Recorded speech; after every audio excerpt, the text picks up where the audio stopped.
Well, today's episode, since we have all of Thursday, knowing that we have three to review, our first one's going to be MLW Fusion 169, where we have the MLW World Middleweight title on the line, might as well the MLW Women's Featherweight title. And of course, moving on is Impact Wrestling. As you now know, they're in the fallout after against all odds. We have a brand new Impact Wrestling World Champion, a brand new X Division Champion, and so on that's taking place. But however, we are now on the road to Slammiversary. But it appears certain people are not okay with certain things. Well, we'll see about that. And of course, we go with Ring of Honor. We have the Ring of Honor World Television and the Trios titles on the line. And of course, the epic feud between Athena and Kara Hogan rages on. And we have plenty more what's been taking place on Ring of Honor.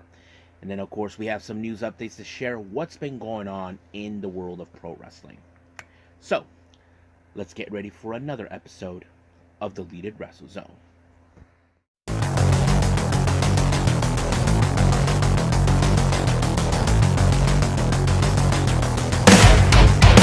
Are you ready? Get up, get up! Get up, get up!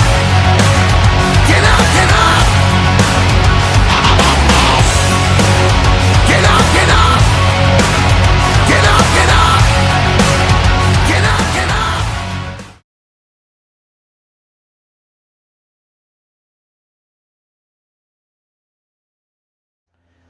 Welcome, everybody, to the Deleted Wrestle Zone. All things that is pro wrestling with AEW, NXT, New Japan Pro Wrestling, Impact Wrestling, the National Wrestling Alliance, various promotions, wrestlers, matches, and championships.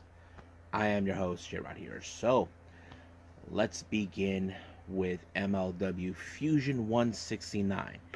Now, our opening contest is a three-way match for the MLW World Middleweight Championship. We have the champion Lince Dorada taking on Akira, and of course Lio Rush. Now, keep in mind, Lio Rush has become the middleweight champion once before, but now that this is more, how do I say, we're seeing that the calling, Akira, who's involved with Raven and RSP, are now trying to make their statement by attacking Lince Dorada prior before this. But however, in this case, Lince Dorada tried to do everything possible to ensure they can retain the title, but unfortunately, it was Akira with the death penalty that put him away and become our brand new MLW World Middleweight Champion. But what does this mean now for the calling? Well, the calling will definitely try to obtain more gold, but the obvious question is, what's next?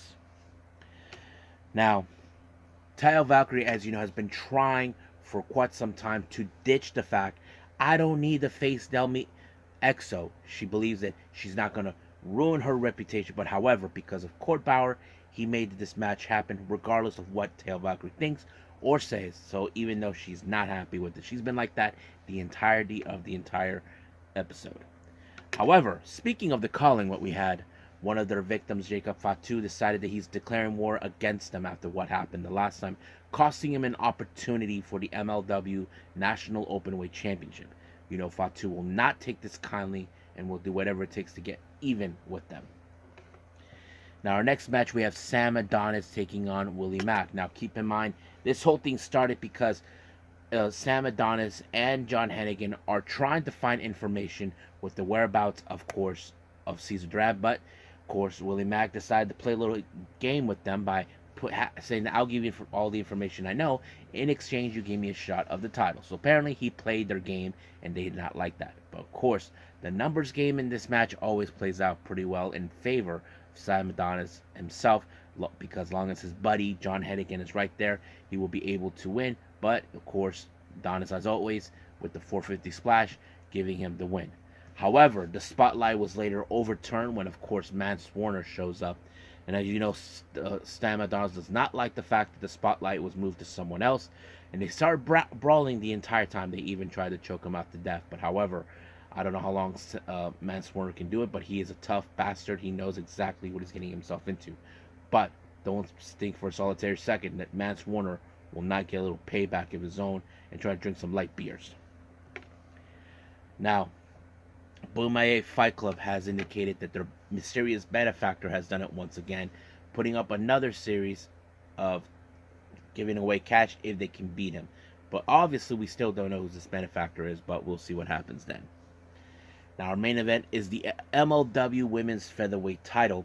We have, of course, Delmi Exo taking on Tail Valkyrie. But, of course, like any time when it comes to Tail Valkyrie, her husband, John Hennigan, or as we know him, Johnny Multiple, gets involved. But luckily, it did not work. There was a moment where, of course, Dexy Elmo was about to, the referee was almost about to get hit by Dexmel, but it did not work. Tail Valkyrie accidentally hit him by misfiring, but it does give the chance for me to apply the Delmi driver 1, 2, 3, and here you go. We have a brand new MLW Women's Featherweight Champion. Now, however, the reason she dropped the belt, as you know, we all know where she is now. So that means the reason she dropped this belt was because she's now going to be more committed with AEW. Recently, we have been seeing her participating for the TBS title. So we'll see what happens until then. I think that's pretty much it for Major League Wrestling, or should we call it MLW.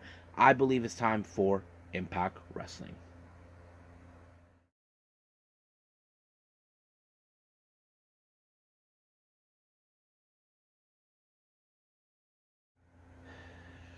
Okay, Impact Wrestling. As you know, we're now entered the Fallout after Against All Odds. As I mentioned before, we have a brand new X Division and Impact Wrestling World Champion. That is, of course, the Motor City Machine Guns.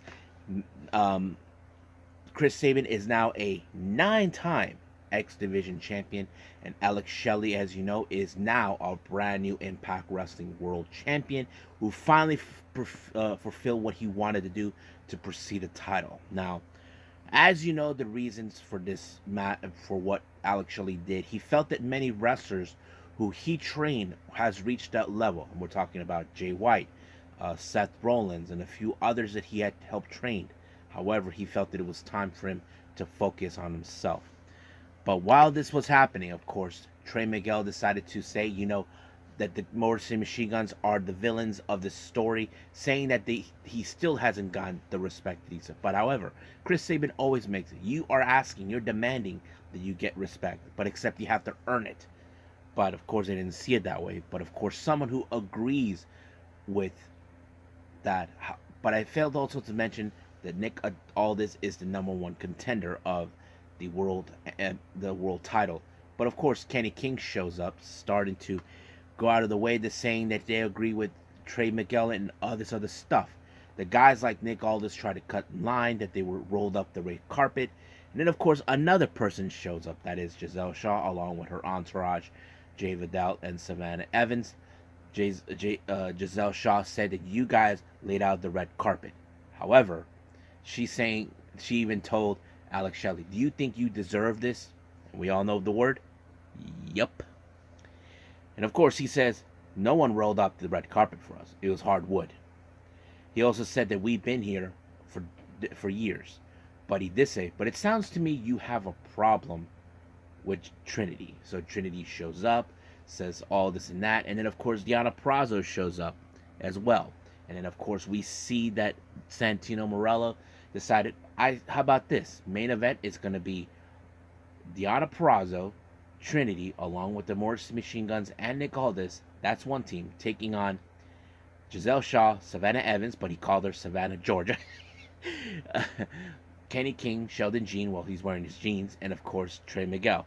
So that's going to be our main event. Now, I want to point out for this, everybody, there was less matches in this one, but I think the more of the storylines it's been built up on this one. Now, Steve Macklin put out a little video package saying that he is not happy how things have turned out. He presumed that he was going to hold on to the Impact Wrestling title, and now he's upset that there's going to be a rematch in Australia. So basically, he's upset that happened. So he feels there's a lot of a conspiracy against him in every aspect. Now, the designer now pretty much not happy with things, how this is going on. But however, Diener decided to point out the blame that it was Alan Angel's fault that they lost to OVE. However, Khan made it clear, and he made a good point, that right now they're fighting amongst each other, which is something that, of course, Sami Callihan wanted. So he had to be the guy, that voice of reason. So they cannot let Sami Callihan win. But the obvious thing is, can Alan Angels and Diener realize if that's the case? But we'll see what happens if they do implode. Now, our next match, we have Moose versus Rich Swann. We know these guys have been tag team partners in the past. They've been rivals in every aspect. But however, you probably would think that Rich Swann would try to outsmart Moose in every aspect since he is big and athletic for a guy of his size. But one thing I was impressed about this match, it's somehow Rich Swann was able to counter the spear and roll them up 1, 2, 3. I don't think Moose even anticipated that one solitary second about that move, but it happened. I did not anticipate that either. Now, Heath, as you know, has been in a long journey, been in Impact Wrestling, trying to get signed, dealing with the fact that he was out for 11 months thanks to the design and various other people. And now that it seems that he has more on his mind what he's planning to do. So, but we'll see what happens then. Now, Moose, as you know, has been dealing with a lot of things, and Brian Myers decided to get in his face, telling him that none of this would have happened if we would have proceeded for the tag team titles. So basically, he's trying to tell him we should proceed it, despite the fact we don't know if Moose would agree with him or not. Now, Bully Ray, as you know, he's been a very despicable person, causing nothing but problems with Impact Wrestling, but more specifically with Scott D'Amore. So he filed a complaint about Scott D'Amore to the upper management of Anthem, the primary owners of Impact Wrestling.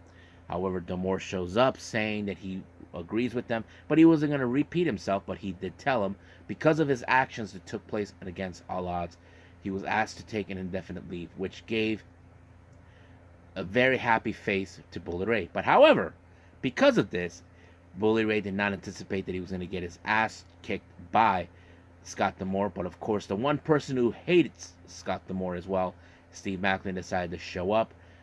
But when they thought they had D'Amore right what they wanted, PCO shows up to get even. However, D'Amore also said that in Slammiversary it's going to be Maclin and Bully to team up against him and PCO. And of course, in the back, they were bitching about it and all this other stuff. You know, Maclin saying that he did everything possible to take out PCO, but Bully assured him to say he's just a man. But we'll see what happens then. But however, Frank Kazarian couldn't just stop hearing, and he got into their faces. And then Eddie Edwards decided to show up to give him the backup. So he basically is turning a new leaf. I'm not sure if he's playing games or whatever, but we'll find out. Now, our next match, we have tag team action. We got Decay, Black Taurus, and Crazy Steve taking on the ABC, Chris Bay and Ace Austin. I have to say, pretty good match. As you know, the tag team division is currently in well hands thanks to the ABC. However, they did apply the 1-2 sweep, ending it very well. But right at the end of the event, of course, the Motor City Machine Guns decided to show respect to the ABC, saying that they felt that the tag team division is in good hands since now they're at the top of the food other things are doing. Of course, the ABC will not resist knowing that they have something they definitely would want to, but we'll see what happens till then. Now, once again, as you know, there's going to be a documentary about Boo Pinger that he was being interviewed with Gia Miller. However, it seems that Dirty Dangle does not like what he sees, but you know how he is. He's a bit more complex. The fact that he felt that there's people who are bragging and being the new guys causing the problems, but we'll see what happens till then. Now, our main event features Trinity, Deonna Purrazzo, Nick Aldis, and the Motor City Machine Guns to take on Giselle Shaw, Savannah Evans, Trey Miguel, Sheldon Jean, and Kenny King. So you can guess that this match was definitely trying to be something. As you know, there's like egos going on, but the one thing that kind of goes out of his way is knowing Nick Aldis. He is the current #1 contender for the Impact World title that currently Alex Shelley has. However, we don't know how they will react, but however, it was Alex Shelley with the Shell Shock onto Sheldon Jean to pick up the win. But however, as you know, we have Alex Shelley and Nick Aldis will face each other when we get to Slammiversary. So there's going to be a long way to go. So we'll see what happens until then, till we get to Slammiversary. And I think that's pretty much it what we have with Impact. I believe it's time for Ring of Honor.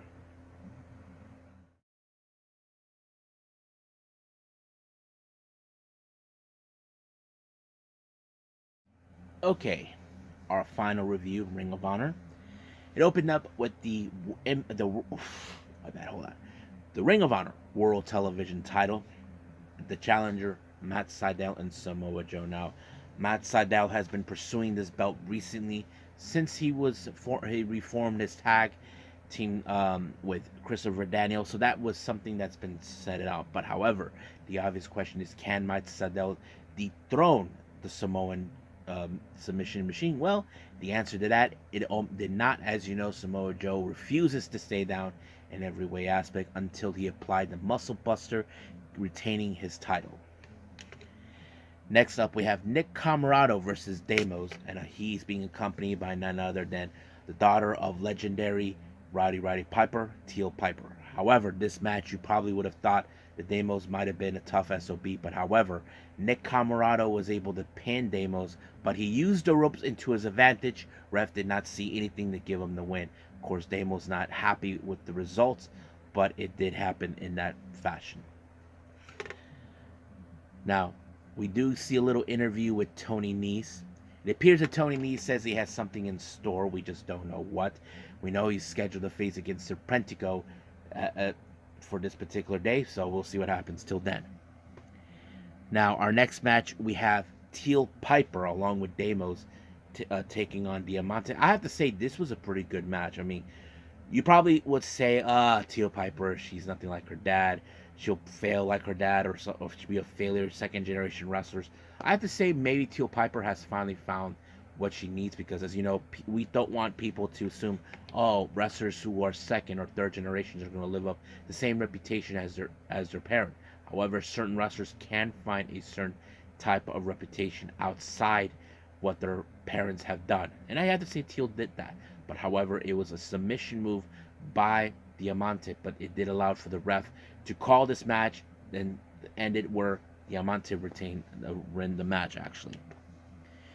Now, our next match, we have Tony Nese. But however, Tony's, instead of having a wrestling match, he decided to say that he's going to teach fat people how to lose weight and all that. But Serpentico wasn't going to let that happen. But Serpentico, I have to say, he put up a hell of a fight against Tony Nese till the end, until Nese applied that knee strike right into his face. 1, 2, 3, it was done. Just like that. Now, we do see a very interesting interview by Dasha. However, she was supposed to interview Kiera Hogan, but Athena decided to try to pretend that she's her, but she was viciously attacked by Kiera Hogan, who was not going to let this thing slide one way or the other. Now, our next match, we have Miranda Elise taking on Notorious Mimi. You probably think this was a pretty good match. Miranda Elise, who's been tearing it up everywhere she goes, you probably think that she may have the much better advantage of the win. However, she did when she applied what they call the drive-by. Is almost similar to a Shining Wizard, but instead of calling that, she calls it drive-by, and boom, just like that. Next up, we have The Righteous and Stu Grayson taking on The Boys and Dalton Castle. Now, we don't know for sure what's the situation with Stu Grayson and The Righteous. We know that he feels that the Dark Order hasn't been themselves ever since then, and all that. But however, they were able to put away Dalton Castle and The Boys when they did some sort of combination move onto one of the boys, allowing them to pick up the win.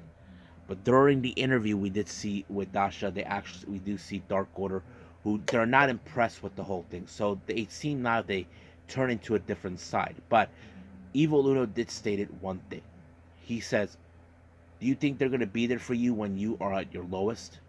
Do you think they're going to be there for you for this and that? Will they bleed for you? We'll just wait and see. So the question is this. We know Dark Order will always be around each other, knowing that they are always there for each other, no matter how bad things get together. But however, will the Righteous do the same thing, or is Evil Uno will be right about what they're saying? Well, we'll find out.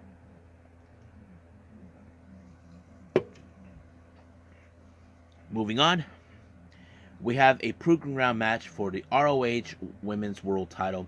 Athena faces Trish Adora.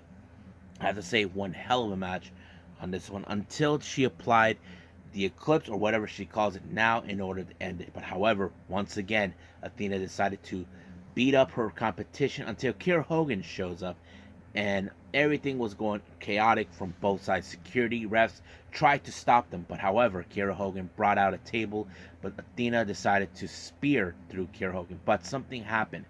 It seems like Kiera Hogan might have hurt her knee. We don't know how extended the damage is. If there's any reports on that, I'll put that on news updates in later on time. But of course, Athena decided to go after her, but of course the refs and officials tried to stop her before any damage goes on. Our next match, we have a Pures Wrestling match that took place in Colorado. Of course, this one was commentated by Taz and Matt Menard. We have DKC versus Daniel Garcia. Now, keep in mind, Garcia during the time, if you guys remember clearly, when AEW came here to San Diego for Rampage, Shibata put his title on the line against, forgot who he faced. Oh yeah, Lee Moriarty, but won. But however, Daniel Garcia, who is a former ROH Pure Wrestling champion, is now issued the challenge for the title. But we'll see how that. But the only reason he went against DKC is to send a direct message to Shibata. If you guys remember clearly, DKC is one of Shibata's students. So we'll see what Shibata will do. Now, our next and final interview we have, of course, is the Embassy. As you know, they're not happy campers in certain capacity. Now, the only thing they're not happy, they feel that they're not getting good competition because, as you know, they are currently undefeated as the current Ring of Honor World Six-Man Tag Team Champions. So we'll see how that takes place. Now, our next match, we have Viva Van versus Sky Blue. Now, if you guys are familiar as Viva Van, she's been wrestling in the independents. She had multiple titles from every women's title from any promotion. She recently was I think she was the FSW Women's Champion. But I have to say it was a pretty good, decent match because, you know, I'm a fan of Viva Van, you know, and I think she's a great. But unfortunately, she lost due to Sky Blue applying the Skyfall. As you know, we do see a bright future with Sky Blue, as always, impressing us all as, you know, who she is. Now, our main event is, of course, the Ring of Honor World Six-Man Tag Team Champions AR Championship. We have AR Fox, Action Andretti, and Darius Martin taking on the Embassy, Khan, Toa Leona, and, of course, Brian Cage, along with that moron Prince Nana. So it was a crazy chaotic match in every aspect. I have to say everyone did every possible. Now you probably can say this team did exactly what they were going to do. AR Fox, they tried everything to make sure, but however, it was a gory bomb, a gory special flatliner by Brian Cage on Action Andretti to put away the match and retain the titles. But the obvious question does tell now, who is going to be capable of dethroning the Embassy out of these titles? So we'll just gotta wait and see until we get there. And I think that's pretty much it what we have for Ring of Honor. So it's time for our final thing. Of course, that is news updates.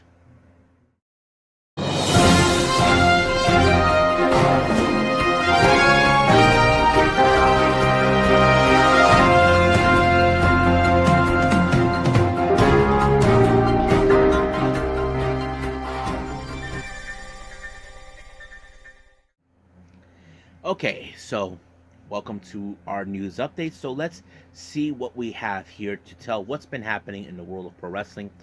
As you know, Impact Wrestling has their upcoming show later on this month for 2 days. Summer Sizzler in Atlanta, Georgia. Now, I mentioned names that will be participating. New names have come up recently. We have Say His Name and He Up Here. I Believe in Joe Hendry. We have Sheldon Jean, Jody Threat, Matthew Renrow, which I'm sure he's going to be doing commentary for those days, and of course, Dirty Dango. Now, interesting thing developed. Now, if you guys remember later on in the start of July, Impact Wrestling will be doing a tour in Australia. It was announced that the Knockouts World Championship will be defended. Deonna Purrazzo will defend her title against the quintessential diva, Giselle Shaw. Now, keep in mind, Giselle Shaw has been desperate to get the spotlight on her, but will she dethrone Giselle Shaw and Deonna Purrazzo, or will Deonna Purrazzo once again reign supreme as one of the most dominating champions ever? Well, we'll see how that goes.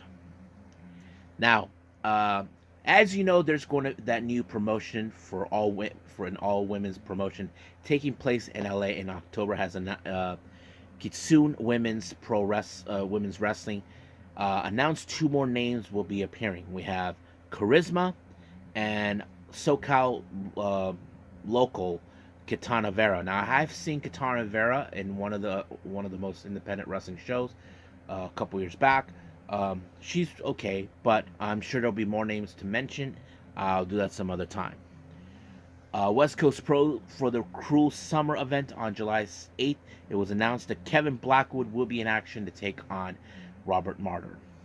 Now, finally, if you guys remember this YouTube and fangirl named Izzy Moreno, it was announced on her Twitter page that she'll be making her in-ring debut in August with Mission Pro Wrestling. So that's gonna be the case. Now, many people have told her that she'll never be a pro wrestler. She has been training for this long. I don't know how long she's been doing, but she seemed very, very, focused on doing it. Now, I feel Izzy kind of resembles in certain aspects with Sammy Guevara. Now, Sammy has talked about his past, about how people told him that wrestling is not for him. Even when he was a Rosebud, they all thought the same thing about him. But he told them to F off because he knows no one can tell him what to do. No one can tell him that he can't do this and do that. So I have to say that Izzy is that type of person who's refusing to listen to what others are saying, and she fought for what she wants. And I can't wait to see what she can do. Hopefully, she does pretty well. I'm not sure because recently she did attend a Mission Pro event and she was viciously attacked by Jazzy Allure. So we'll see what takes place on that. But for now, I think that's pretty much it. What we have for our news updates. It's time to call it a day. Well, I hope everybody enjoyed this episode. Coming up, we have a brand new Choco Pro show that'll be taking place. I'll be doing that. And of course, we have AEW Rampage and NXT Level Up. I'm not sure if there's anything else because right now I have other things I have to do with this channel. As you know, I mentioned I was going to do another Unagi Sayaka watch, and I still need to do the video DWZ at the wrestling event when I went to see AEW when they came to my town here in San Diego, California. So stand by for all of that as soon as possible. But for now, I'll see you guys in the next DWZ time. Same DWZ channel. I must bid all of you adieu. So, goodbye. Mwah. And have a nice day. Bang.